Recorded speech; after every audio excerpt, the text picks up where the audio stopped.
Hello, everyone. Happy New Year. I hope all of you had a good holiday season. I was able to do a little bit of work here on the layout, so I thought I'd give you guys an update to start off the new year. What we see in front of you is I have once again and finally, I think, reconfigured this front part of the layout. Originally, we had this track here going on this side of the industry. I noticed that I was never really using that track, and I just didn't really like having just all three tracks present here and then a bunch of buildings up front with it. It's something I'd been kind of, I'll say, struggling with for a while, trying to find what I wanted. So one day I just decided, hey, what if I take this track, put a curve here, and then put the actual quote-unquote industry spot over on this side of the layout. The story being that this will be like a, I don't know, lumberyard or builder's material type center, and there would be some sheds here, some lumber sheds or more yard, not displayed on the layout. The track technically would continue on to some things just not shown here on the layout. So once I did that, decided that looked good, went ahead and put in the road, put in the gas station, which we'll get back to, and then I put in this pad here, and I inset the this building here into the concrete pad. I'm currently testing putting up various types of fencing around. I'm trying to decide if I want to do a chain link fence or a wooden fence. Right now I'm thinking I'm liking the wooden fence, maybe just doing chain link fence back here. This was painted and then repainted. I mostly start off with a dark gray or black base layer, and then I come in later with various shades of white or gray, and then sometimes black, and then I just kind of spray it over so it kind of dries a little bit before it lands. If you get a good zoom in shot there, I think that looks very nice, especially close up. So you get kind of that used asphalt look. You carried that asphalt along the road just to break this up.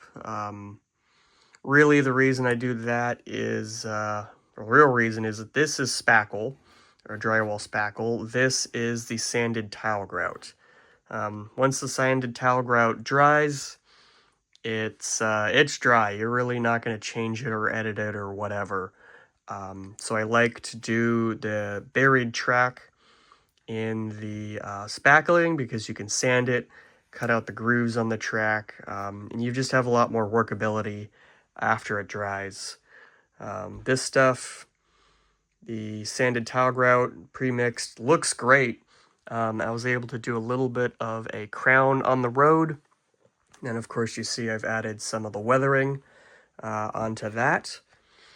Moving over to the gas station. So this is the Interactions 1950s gas station. It still has several of the final details to get installed onto it, but I have the full interior. Some of that's glued down. Some of that's the JL Enterprises details, and some of this is the details that came with the kit. It's a fantastic kit.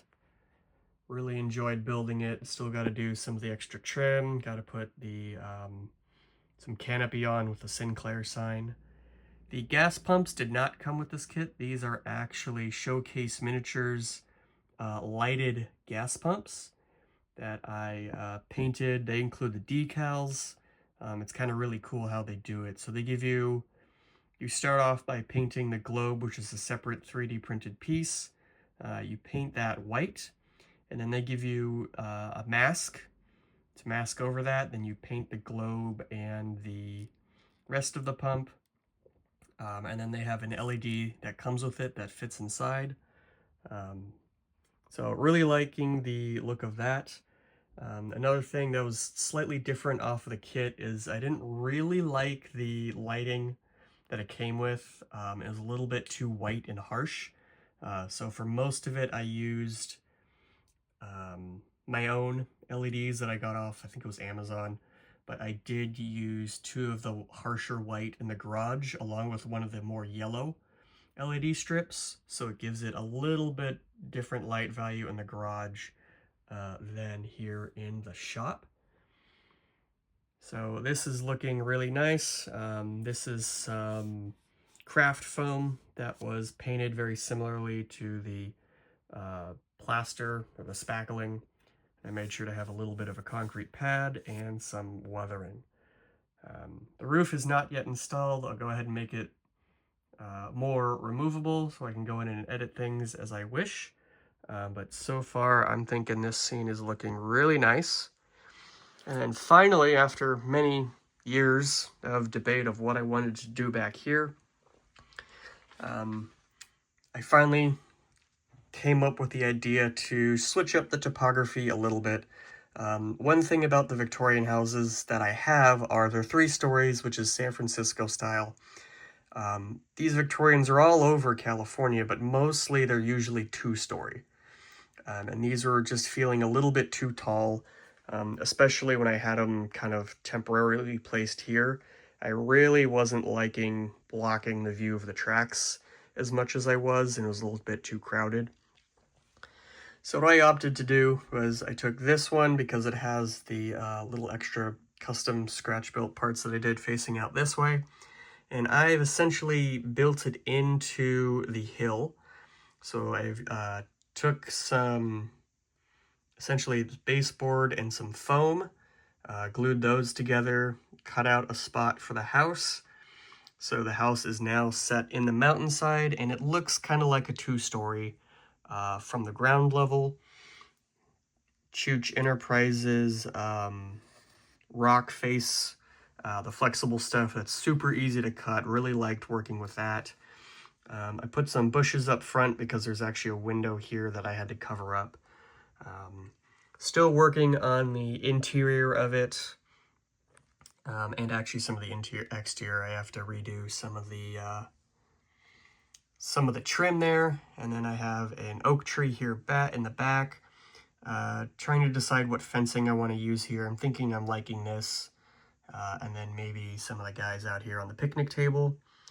You can see we got the ground level just about right with that back kitchen door, which worked out very nicely. And then you can kind of see I use the steps as a retaining wall for the topography that's on either side.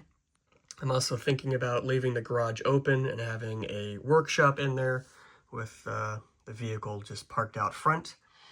And then to aid in, I don't know, scenery block or, a background here, a couple tall pine trees on this side, and then of course the oak-like tree that's a stand-in right there.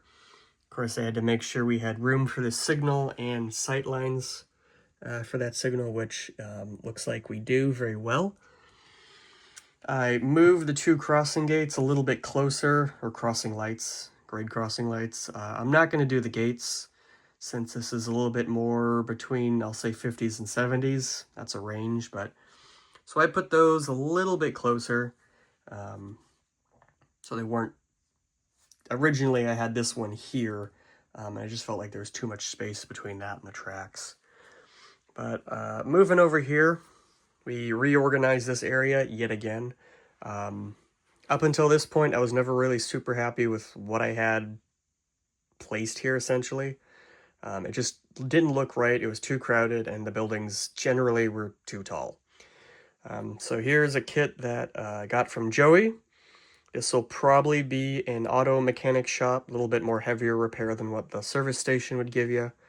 I have Red and Fred's and the Pauline's Tavern.